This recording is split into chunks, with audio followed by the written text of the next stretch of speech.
Let's look at the passage in the Bible where Jesus drives away the dove sellers from the temple.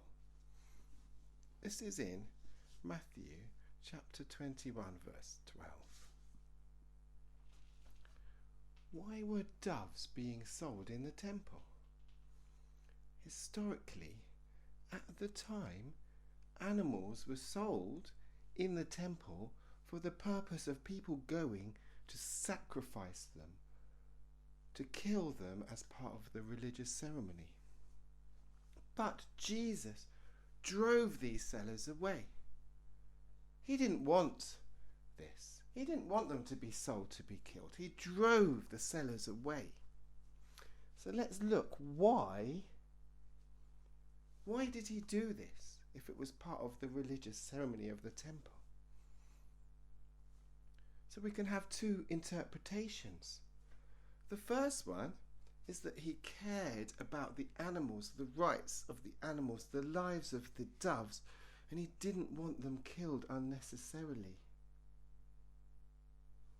Or the second interpretation is that it was about money, and he didn't want things being sold in the temple because that wouldn't be fair on poor people as opposed to the rich people who could afford it.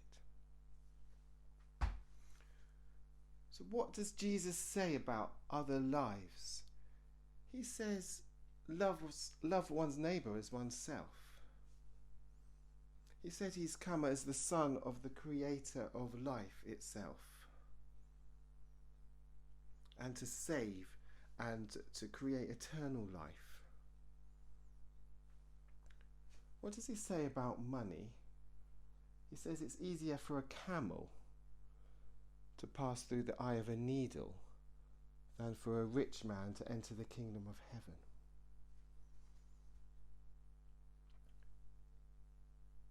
So rationally, I will say that the money interpretation of this passage is not something that is logically something that Jesus would be talking about, would be interested in it.